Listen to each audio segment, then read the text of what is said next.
Freakonomics Radio is sponsored by Hotels.com. Hotels.com gives you access to hundreds of thousands of hotels worldwide. And when you join for free, you can save up to 20% instantly with member prices. Plus, every stay earns rewards. So when you book one trip, you're already lowering the cost of the next one. Hotels.com is simple, rewarding, and designed to help you get more out of every stay. Sign up for free and book today. Hotels.com. It's all in the name. Freakonomics Radio is sponsored by Amica. You know what they say, if you want to go fast, go alone. If you want to go far, go together. So go with Amica and get coverage from a mutual insurer that's built for their customers, one that looks after what's important to you together. Auto, home, life, and more, coverage that fits your unique needs. Amica helps you protect what matters most. Visit amica.com and get a quote today.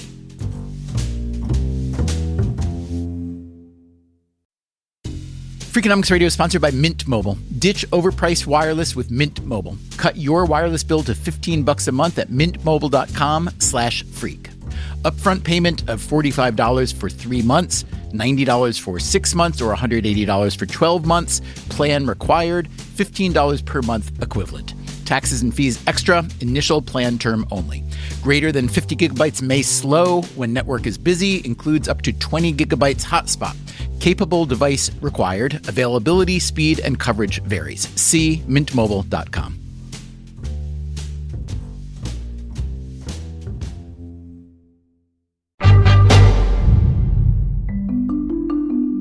My name is Ben Gold. I am a criminal defense attorney, and my practice is in military law. Gold served as a surface warfare officer in the Navy, and after tours in the Persian Gulf and Hawaii, he decided to go to law school. He wanted to keep working with the military, but he didn't want to be a lawyer for the military. I had seen some serious flaws in the military justice system, and I wasn't quite sure I wanted to be fully a part of it. During law school, Gold learned to analyze legal arguments, and there was one type of argument that he kept coming across. I think I heard a clip in some podcast or something of a politician who had said, allowing for universal background checks, it's a slippery slope from there, because what prevents the government from then instituting entirely new and different surveillance programs? Ah, yes. The slippery slope argument. I thought to myself, well, there's a lot of things that would prevent that from happening. For instance, a new law would have to be made. There'd be legislation. There would be a new Supreme Court ruling. That said, the slippery slope argument is pretty much everywhere these days, at least in the media and in politics. If we make the ARs, you have to register them or they're banned. Then the next step is the handgun. That's the slippery slope. If we're just willing to cancel student loan debt, why can't we just cancel credit card debt, mortgage payments? Again, it just leads to this slippery slope. If we can't reach a point of integrity, honesty, and decency, we just slide down a slippery slope to chaos and fascism.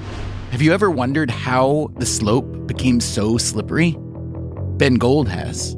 Is it a visual thing? Is it like the idea of going down a slope that's slippery? Does that register with people? Why does it register? I don't know why this particular thing caught my attention, but it did. And so I bring it to you. That's right. Gold sent us an email asking for an exploration of the slippery slope argument. We liked that idea, so here we are. Today on Freakonomics Radio, we have rounded up a philosopher, some legal scholars, and an anti-smoking activist to try to understand how the slope got so slippery, how much of the slippage is hyperbole, and why this is worth worrying about.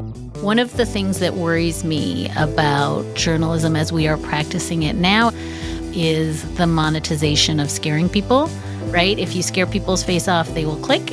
We'll do our best to not scare your face off, but there's no guarantee, because once we get started, well, It's a slippery slope. I think that is a slippery slope. It's a slippery slope. Slippery slope. Slippery slope. Slippery slope.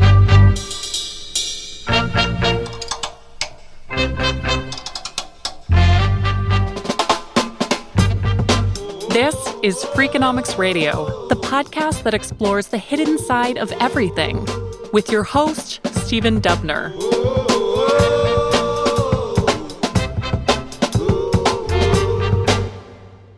Let's start by defining terms. A slippery slope argument is a forward-looking causal argument. It has various stages, a causal chain. This will lead to that, and that will lead to something else. And the terminal point of that slope is some undesirable consequence. That is Chris Tyndale, a professor of philosophy at the University of Windsor in Ontario, Canada. I teach principally argumentation studies. And argumentation studies is what? We're interested in the nature of argument, the study of argument, and the ways in which people argue tells us a lot about their values, a lot about the assumptions they're making about the world. And how long has the slippery slope argument been around? Oh, the origin is somewhere in the last century. One theory is that the phrase was popularized by the temperance movement, the anti-alcohol campaigners who brought us prohibition. They argued that drinking in saloons would inevitably lead to death and destruction. An 1887 cartoon called The Devil's Toboggan Slide shows saloons and popular hotels at the top of the slide, and at the bottom, corruption and drunkards' graves. Slippery slope is hardly the only phrase we use that connotes this sort of progression. We've also got the domino effect, the thin end of the wedge, and everyone's favorite, letting the camel's nose inside the tent. But slippery slope is the most common, especially in public policy. We've seen it in legalization around drugs, legalization around medical-assisted dying. We see it in gun control. It's usually phrased in terms of freedoms. You take away some freedoms, it's going to lead to the erosion of freedoms and ultimately the imposition of government control over all areas of life, which is obviously undesirable. Okay, let's look at how a slippery slope argument figured into one big change in public policy. We need to go back some 70 years. This is Matt Myers. In the 1950s and 1960s, over 45% of Americans smoked. Smoking plastered our TVs. The Marlboro Cowboy was the image of coolness. The Virginia Slims woman was the role model for young girls. And you literally couldn't go anywhere without being bombarded by cigarette smoke, whether it was on an airplane, a train, a bus, a restaurant, and frankly, in most of our homes. You may have guessed, by Myers' use of the word bombarded, that he is devoutly anti-cigarette. I'm the president of the Campaign for Tobacco-Free Kids. I've been involved in this issue now for over 40 years. For a long time, smoking wasn't considered dangerous. Some promoters even claimed it had health benefits. But in 1964, the U.S. Surgeon General published a landmark report that laid out the dangers. It took a while for regulation to catch up. Smoking was allowed virtually everywhere, including on trains, buses, and airplanes, through the 1980s. In 1987, Congress passed a law that banned smoking on all flights under 90 minutes. Why only short flights? Because the tobacco industry claimed that it would cause mass chaos, and that what we would see were literally riots on airplanes. They said you might even see somebody come on an airplane with a gun who were so addicted that they would lose control, and also created a picture of addicted pilots who would be unable to function. The initial law banning smoking on short flights was by design and by request of the tobacco industry. Doomed to sunset after only 2 years, the tobacco industry thought it would be so unpopular that Congress would never dare do it again. Instead, the exact opposite happened. When Congress revisited the issue, it banned smoking on literally all flights within the continental United States. Smoking bans would follow in nearly all other public spaces, including offices and most restaurants and bars. This all happened despite the continuing objections of the tobacco industry, which often invoked a slippery slope argument. Every time any governmental agency has proposed new rules restricting smoking indoors, the tobacco industry has stepped forth to say this will literally destroy the restaurant and bar business. We're going to create mass unemployment. If you work in an office building, smokers are going to have to spend so much time outside smoking, your productivity is going to drop off and your business will fail. In New York City, tobacco promoters vigorously opposed the Smoke-Free Air Act, which was passed in 2002. Many of them argued that tourists would stop coming to New York City. It would no longer be a destination for any foreign visitors because they would be unable to tolerate the rules of New York City. They terrified restaurant owners and bar owners. The threat went even broader than that. If we were able to restrict the right of an individual to smoke, there would be no end to government's restrictions on individual freedoms. Did any of these slippery slope arguments have merit? That's hard to answer definitively, but there isn't much evidence they did. The predicted airline violence didn't happen. The tourism and restaurant industries seem to have done okay. Laws banning smoking indoors now have been in existence for about 30 plus years. In the United States, there's literally hundreds of cities, 28 states. Globally, 67 countries ban smoking indoors in virtually every place.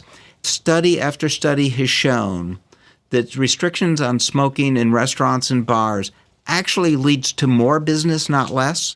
If you look at these research studies, there is some disagreement about the magnitude of these effects. Still, it's obvious that the sky didn't fall. And how about the argument that a smoking ban would lead government to take away individual freedoms? Not a lot of evidence for that either. In fact, the freedom to smoke marijuana has increased exponentially, at least outdoors. And let's not forget, the decline in cigarette smoking has been a huge public health victory. I've often said to public officials, if the industry is making the slippery slope argument, it means they've run out of substantive arguments. That may be true in the case of smoking at least, but hindsight is easy. How can you tell if a slippery slope argument is valid when you're standing at the top of the slope? Here again is the philosophy professor Chris Tyndale. The questions we have to raise here are, will A lead to B? Will B lead to C? And then, is C undesirable? And furthermore, is there no way to stop the slope, as it were, stop on the slope and go back? Is it indeed slippery? Coming up after the break, what has the legal profession contributed to the runaway slippage? Law is nothing but a series of slippery slopes from the founding till today. And how big of a problem is that? I'm Stephen Dubner. This is Freakonomics Radio. We'll be right back.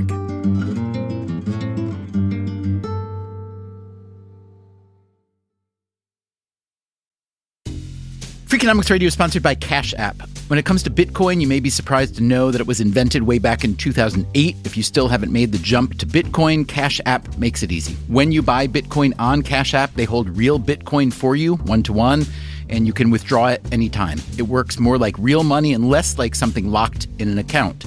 No extra steps, no restrictions, just access and control when you need it. For a limited time, new customers can get $10 added to their balance. Just use code BITCOIN10 when you sign up. And don't forget this part, send at least $5 to a friend in the first 2 weeks. Terms apply. Cash App is a financial services platform, not a bank. Banking services provided by Cash App's bank partners. Bitcoin services provided by Block Incorporated brand.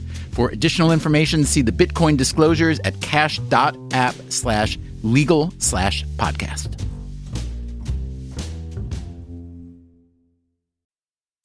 Freakonomics Radio is sponsored by Figure. Did you know that 40% of homeowners own their home outright? If that's you, don't let your equity sit idle. Tap it with a home equity line of credit. Figure, the #1 non-bank HELOC lender in the U.S., helps tap equity you've built in your home so you can do things like tackle a renovation or pay down debt. HELOC is a line of credit secured by your home. You can draw what you need, repay, and draw again. Figure offers a 100% online application. Get approved in 5 minutes and funding in as few as 5 days. It's faster than a bank loan and cheaper than a personal loan. Check your rate today without impacting your credit at figure.com/Freakonomics. This post is sponsored by Figure, NMLS ID 1717824. Figure is an equal housing lender. For more information about their licensing, visit nmlsconsumeraccess.org. Figure's HELOC is subject to credit approval and terms apply. Freakonomics Radio is sponsored by Square, the business platform that helps sellers become neighborhood favorites. No matter if you're selling 3D printed art or running a design studio, Square helps you run your business without running yourself into the ground.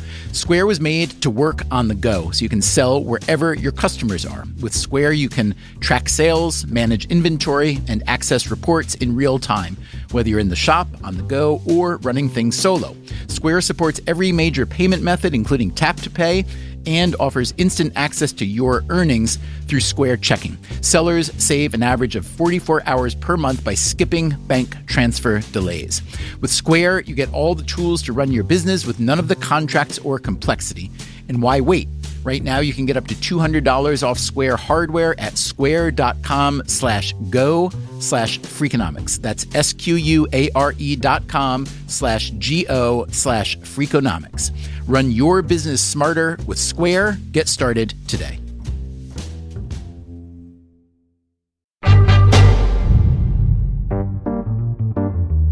To understand how slippery slopes have become a staple of legal argument, we found another Canadian to talk to, at least a Canadian American. My name is Dahlia Lithwick, and I am the senior legal correspondent at Slate Magazine, and I host their legal podcast, Amicus. And you come to this by way of an actual legal background, correct? Not just journalism? Yes, I graduated from law school and then was not a good lawyer. I was a catastrophically terrible lawyer, and so I then turned to journalism as my backup plan. Why are Canadians so interested in studying slippery slopes? Is it perhaps their weather? I think quite literally they spend their lives slipping down slopes, and that might explain it. In 2004, Lithwick wrote a Slate article with the headline, "Slippery Slop." Here's her first sentence. Anyone else bored to tears with the slippery slope arguments against gay marriage?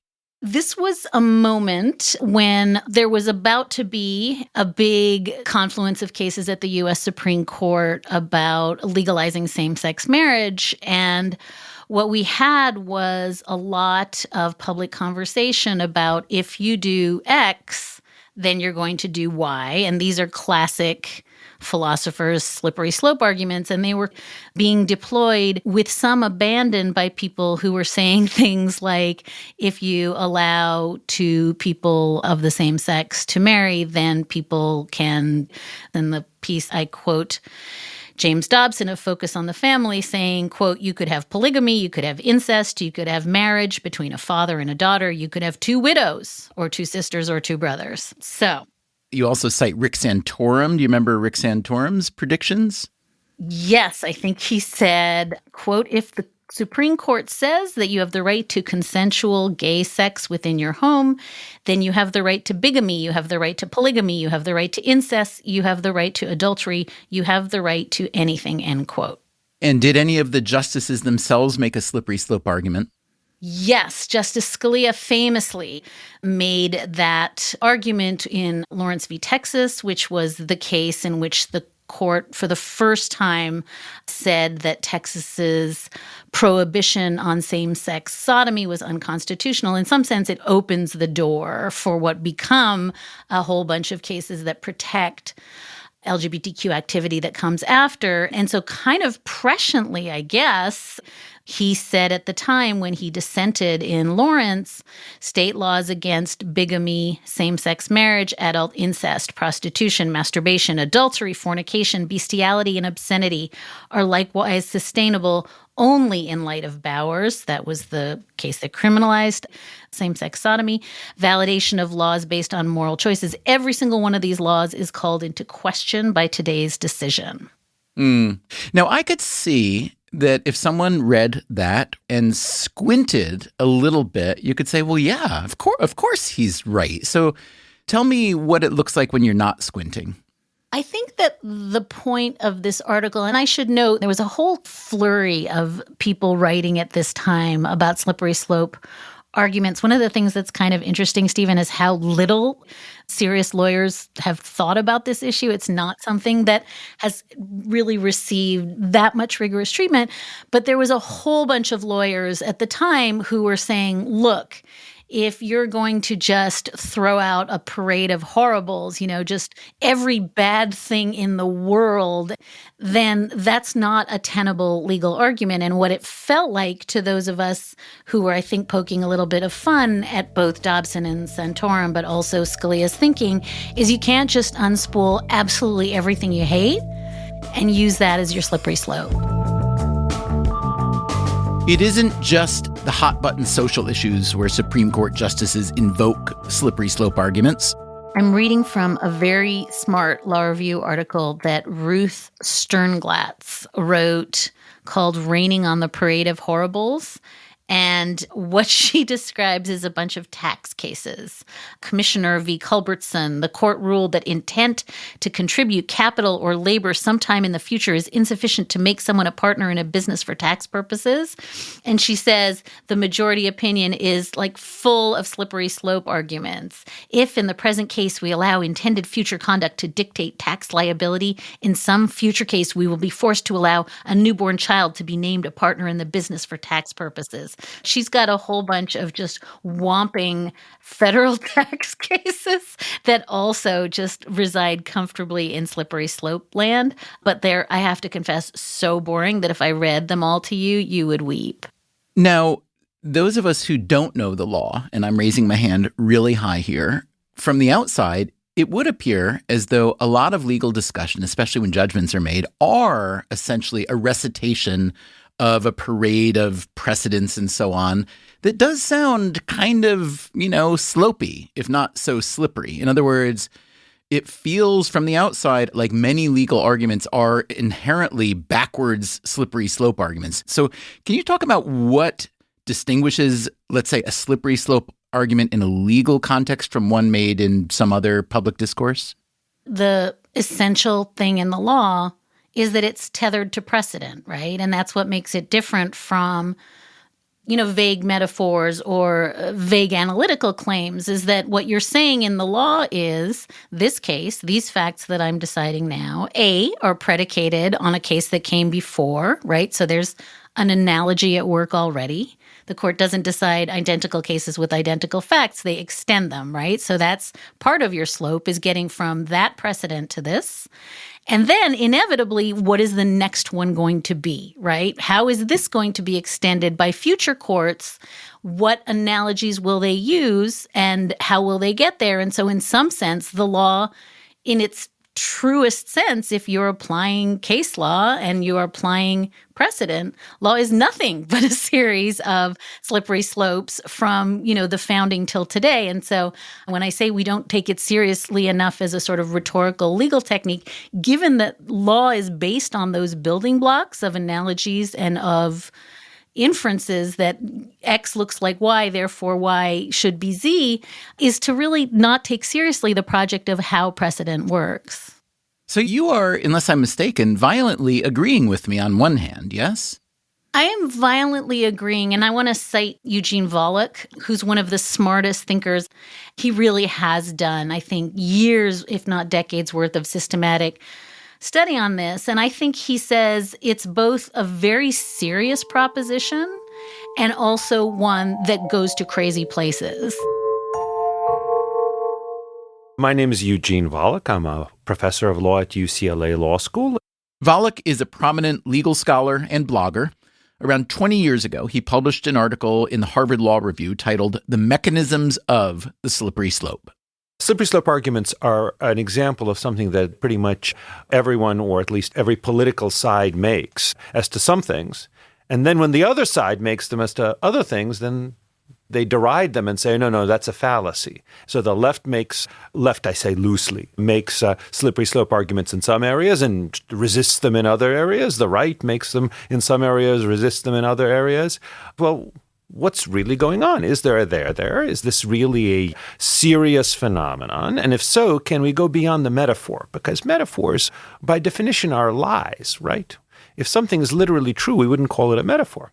And I ultimately concluded that there are real mechanisms which cause what some people might call slippage down the slippery slope. Those are real reasons why people might be reluctant to accept even small steps for fear they may lead to larger steps.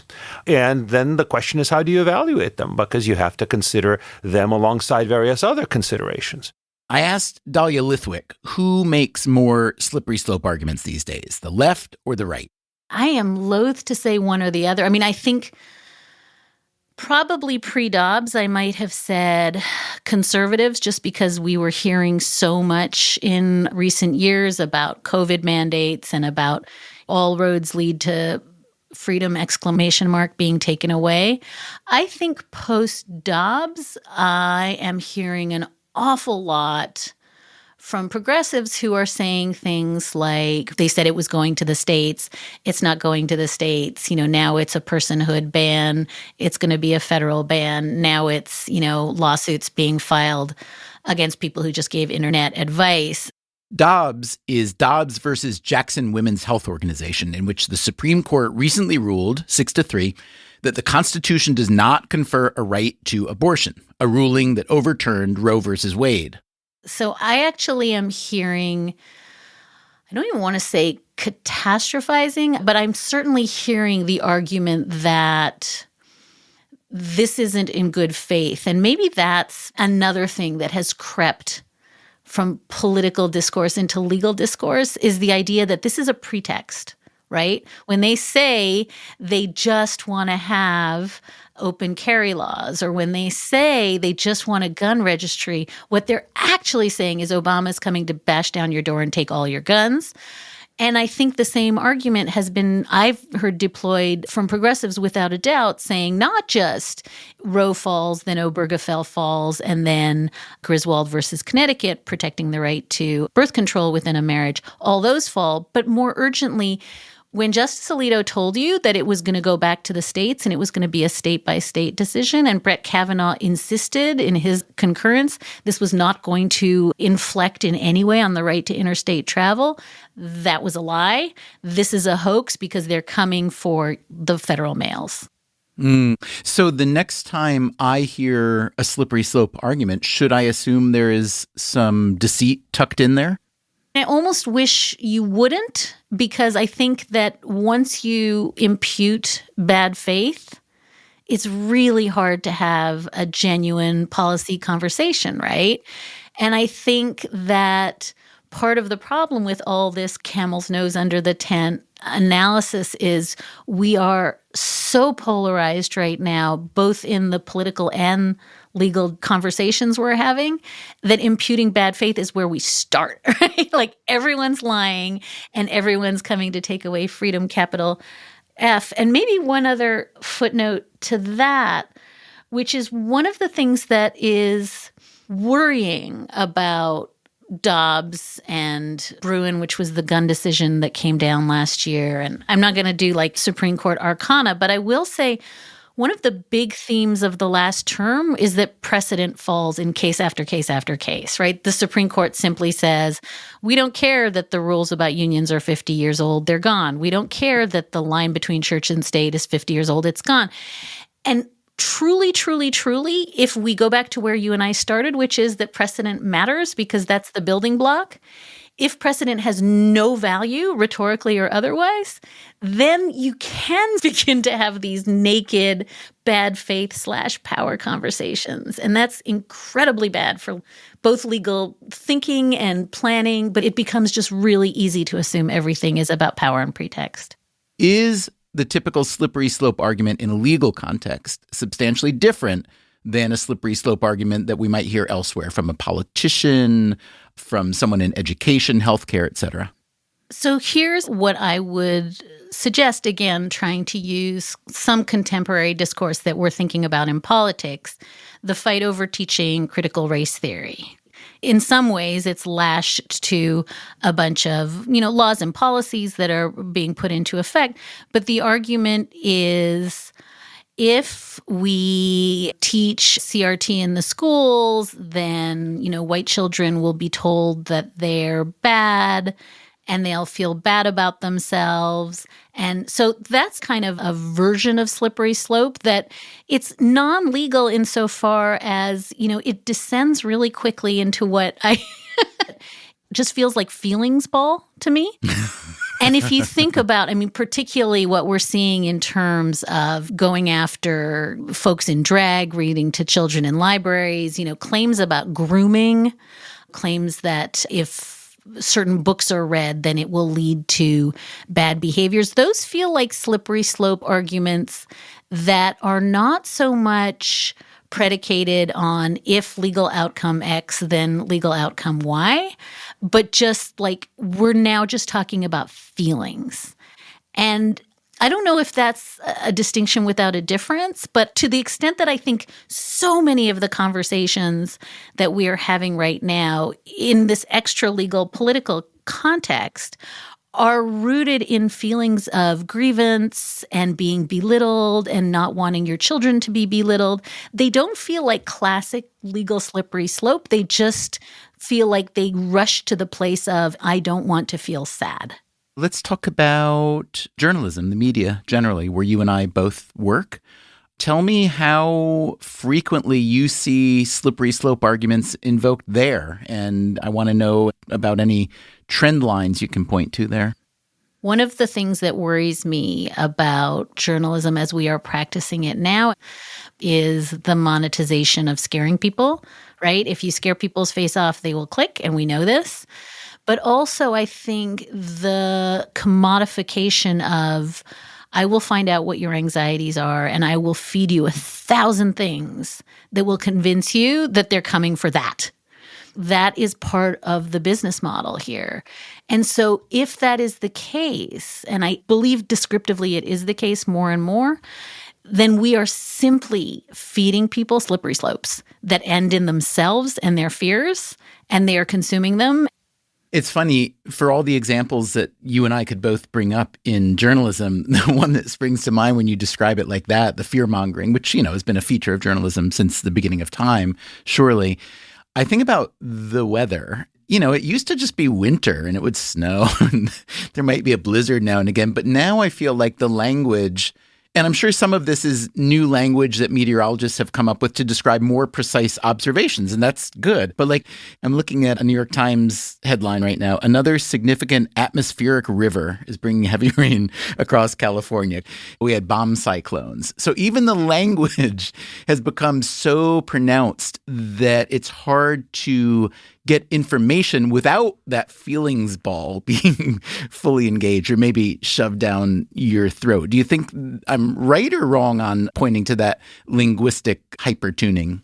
Look, if I'm being totally honest, you and I can both cite journalism that since the beginning, since the founding of the Republic, that preyed on ideas that, people were coming for your children, right? And all of the, if it bleeds, it leads, yellow journalism, that was the daily gift of most newspapers for a very long time. And so some of this isn't new, but I think you are absolutely correct that we are in a moment where the skill set it's just not a rag that some paperboy is like with a funny 40s accent, get your Daily Mail here, right? That was terrible. We're going to have to get someone who does a better version of paperboy. But I think that has limited impact on your daily thinking. But when you are being inundated with, thunder, snow, and bomb cyclones, and also that your media consumption is being curated to do that, that's what's new. I think you're exactly right. So we're basically all living on our own private slippery slopes that are also steeper than they used to be, is what you're saying? I think that the point and the object of slippery slopes has converged, right? That in some sense, you both start and end at throwing folks into a panic about what you and I are now conveniently calling feelings ball. And I think that anybody who thinks about policy would tell you that is a horrifically bad framework for thinking about policy. After the break, even people who are leery of slippery slope arguments find the slope to be super slippery. Our decisions today are shaped in considerable part by our decisions yesterday, and they will in turn shape our decisions tomorrow. I'm Stephen Dubner. This is Freakonomics Radio. We'll be right back.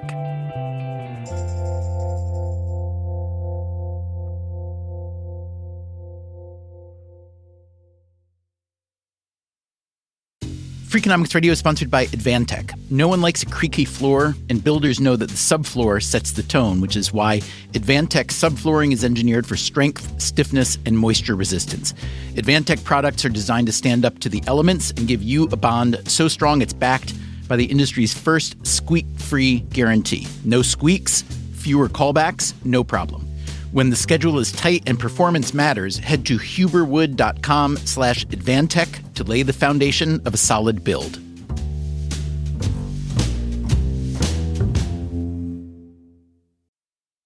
Freakonomics Radio is sponsored by Southern New Hampshire University. The best investments are the ones you make in yourself, and no one knows that better than Southern New Hampshire University. With more than 200 online degree programs, no set class times, and low online tuition, Southern New Hampshire University is built to fit your life today and set you up for success tomorrow. Education is an investment. Why not make it a smart one? Apply for free at snhu.edu/Freakonomics.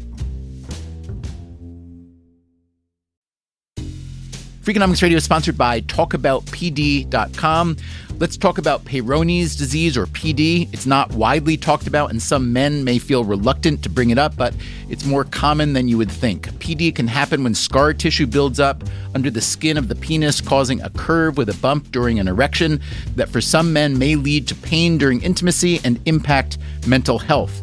A trusted urology specialist can help diagnose PD and walk you through your options, including non-surgical treatment. Visit talkaboutpd.com.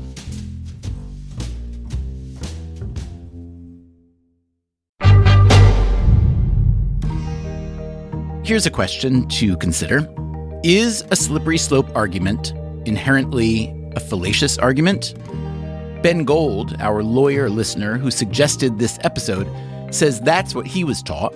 I think it was when I was studying for the LSAT, you got to look and see why you got something wrong, and it explains, like, the slippery slope fallacy is a logical fallacy. Just because X and Y happen doesn't mean that you can assume that, Z will happen. Chris Tyndale, the argumentation studies professor, says this view comes from a specific moment in the history of teaching logic. There was a period in the 70s and 80s where there were very popular courses in North America that would teach students fallacy labels. So you identify something as a slippery slope, okay, that's bad. But that view of these fallacies began to change, at least in academia. As people invested more time into researching them and looked seriously at what was at stake, an appreciation grew that these are actually quite good argument forms that can go wrong. Which is to say, yes, there are plenty of bad slippery slope arguments, but some slopes are indeed slippery, and we should be careful about starting down them. We've got to, first of all, recognize the strategy, slippery slope, among many, many other strategies. And then having recognized the strategy, look at the context on a case-by-case basis and decide whether it's a good instance of the argument in that context. It sounds as though you're saying that calling someone else's argument a fallacy is, I don't want to be reductive, but a little cheap and lazy. It can be. And we could see this particularly in social media. You can hurl the label around. It makes it sound like you know what you're talking about. It makes it sound like you've fully thought this through, but it may not be the case at all. Eugene Volokh at the University of California, Los Angeles, thinks that rushing to call every slippery slope argument a fallacy is bad practice for a different reason. In all aspects of our lives, of our political lives at least, our decisions today are shaped in considerable part by our decisions yesterday, and they will in turn shape our decisions tomorrow. That's just the reality of law, it's the reality of politics, the reality of economics. Indeed, economists and others have spent a lot of time lately pointing out the virtues of certain behaviors on the grounds that they will produce even more good behavior. Education, for instance, good habits in general, like sleeping and eating well, even kindness. Now, to be sure, there certainly are philosophical works generally that say slippery slope arguments are a fallacy. What they're referring to is, again, logical claims. If you take step A, then inevitably step B will be taken. That's almost never the case. Almost always it's possible to draw a line between A and B, to draw it in the political process or in the legal process. So yes, if you're saying slippery slope is a guarantee, well, that's a fallacy in part because so little is guaranteed in life. However, if your argument is this first step A may change the psychological or the political or the economic environment in a way that will influence future step B, that's not a fallacy anymore. It may be right or wrong, but it's not a logical claim and can't be evaluated simply, is this a valid logical syllogism? And according to Volokh, first steps at the top of the slope, they have a power that should not be underestimated. Let's say you're an activist and you strongly support abortion rights. And you see right now the political environment in my state. I know that I can fight effectively against broad abortion bans. In part because there are a lot of people who see things my way on that subject in the state. So right now, we fellow activists can block broad abortion bans. But if a modest restriction is implemented and we don't block it, and some more restrictions are implemented, then maybe over time, many of our fellow state citizens will come to accept that restricting abortion is a sensible thing for the government to do. And then we won't be able to block it anymore because part of the rest of society will have changed its attitudes on the subject. That's a pretty serious concern. Now, again, will it actually play out? You'd have to try to figure things out as best you can based on the facts of each particular case. But I think one has to worry about the first step. You have to ask, will this first step maybe break up this political coalition that I have, or break up the social attitudes that I'm taking advantage of as an activist in maintaining, for example, the right to abortion? Will it influence that in a way that 5, 10, 15 years down the pike could be extremely damaging? That's a very serious concern you have to confront. Still, Volokh says, that first step is often necessary, even with the risk of slippage. For example, back in the 1800s when there weren't a lot of police forces, I suppose this would have been a perfectly plausible argument. Look, we start having police forces and then eventually that might lead to a police state where actually police forces don't just fight street crime but become the enforcers on behalf of an oppressive government. That's a perfectly plausible argument. In fact, this has happened in many places where police have been turned into a police state. At the same time, the sense was we need to have some degree of policing. So maybe we might say slippery slope argument is a serious concern, but on balance, we have to take this first step, regardless of that concern. So what about the early narrow bans on indoor smoking? Was that a slippery slope? I do think that relatively narrow smoking restrictions probably did push in some measure in favor of the adoption of broader ones. Maybe that's a good idea. As restrictions on smoking become enacted and the legitimacy of the government restricting such behavior becomes validated, people's attitudes, even setting aside their smoking habits, their attitude towards these restrictions might be changed. They might say, well, this new proposal is just a small step from the previous proposal. So it's no big deal. Maybe it's a good idea, or at least maybe it's not something I should fight as much. That's what I call small change tolerance slopes. So something that's a big proposal that couldn't be politically enacted from the get-go could be enacted if done one small step at a time. You may find yourself thinking, as I did, that there isn't much difference between a small change tolerance slope and a slippery slope. Such is the nature of arguments in this realm. In any case, we can probably agree on at least a couple things here. First, slippery slopes can play an outsized role in our imagination of how things might go wrong. Second, the slippery slope argument has become more common lately. According to data from Google Books, for instance, use of the phrase has increased 600% since 1980. So why? Why has it gotten so popular? Why? Why does anything catch on? The philosopher Chris Tyndale again. It might be because there were some particularly attractive instances of it that caught people's attention. It is an argument strategy that tends to be used in moral debates.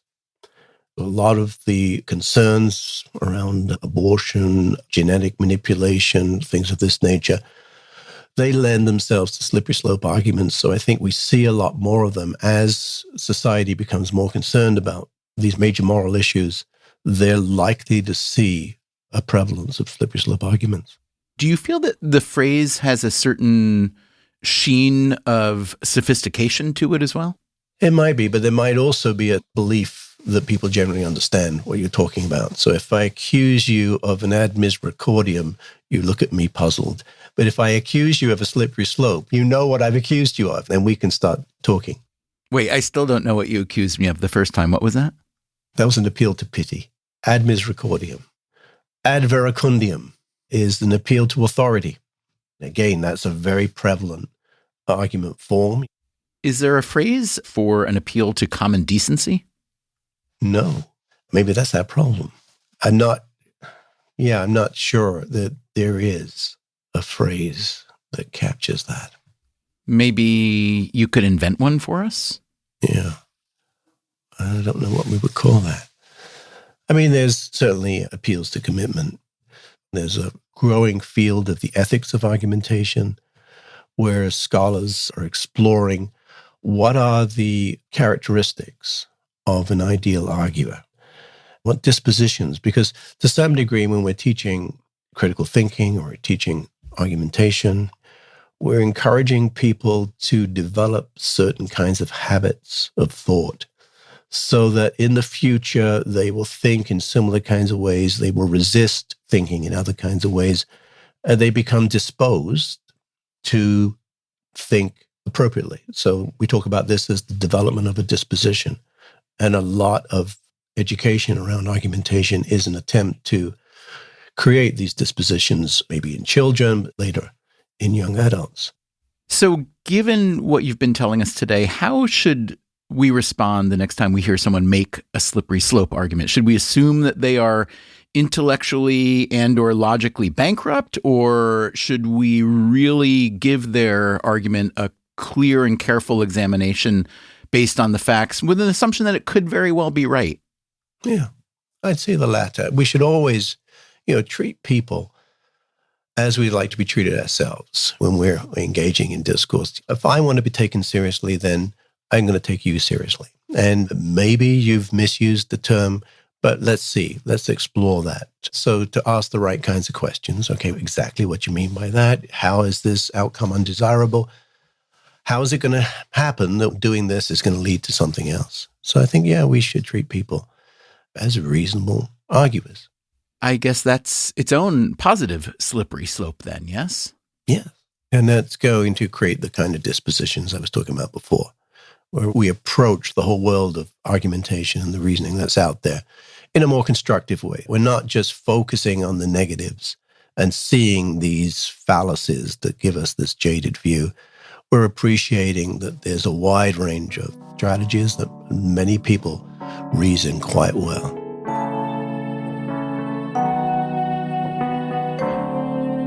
Yeah, I mean, that is almost the existential media question of this moment. Dahlia Lithwick again. I had asked her whether in this era of slippery slope arguments, it's possible to have genuine conversations about public policy without sliding into hyperbole. I mean, that in some sense goes beyond law and politics, and it goes to, are we even having conversation? Are we having two bubbled, siloed conversations in which the set of presumptions are so wildly disparate that I can certainly stipulate that certain things are in good faith, but if nobody's listening, then we're in trouble. In some ways, I almost want to say it requires an ability to speak across bubbles that is no longer fully in evidence. What do you think? I'd love to hear your reactions to this episode. Our email is radio@freakonomics.com. Thanks to Dahlia Lithwick, Chris Tyndale, Eugene Volokh, Matt Myers, and especially Ben Gold for suggesting the topic. Coming up next time on the show, ESG investing is about investors wanting to think that they're not doing evil. ESG investing, that's environmental, social, and governance, it has gained traction and prestige. But does it work? I would hope that once people see my research, that it becomes less prestigious to do something that can be actively counterproductive. That's next time on the show. Until then, take care of yourself, and if you can, someone else too. Freakonomics Radio is produced by Stitcher and Renbud Radio. You can find our entire archive on any podcast app or at freakonomics.com, where we also publish transcripts and show notes.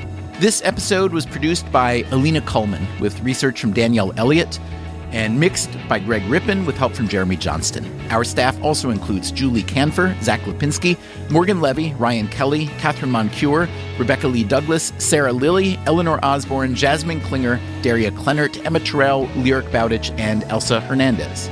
Our executive team is Neil Carruth, Gabriel Roth, and me, Stephen Dubner. Our theme song is Mr. Fortune by the Hitchhikers. All the other music was composed by Luis Guerra. As always, thanks for listening. Hey, mister, get your papers here. Get your papers, mister. Get your Daily Mail. Is that better or worse? So much better. So much better.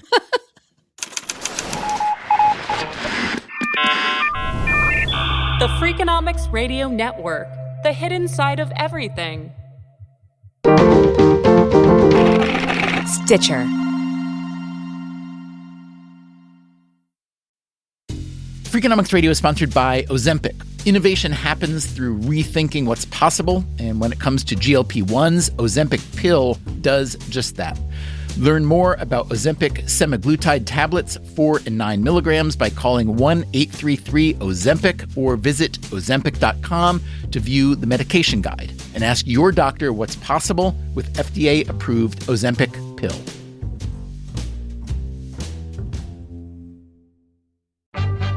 Hey there, I'm Stephen Dubner, host of Freakonomics Radio. If you love the podcasts in the Freakonomics Radio network, I want to tell you about a way you can get even more from us. To hear our shows without ads and get exclusive access to Freakonomics Radio bonus episodes, please subscribe to SiriusXM Podcasts Plus on Apple Podcasts or sign up at SiriusXM.com/podcasts plus. Start a free trial today.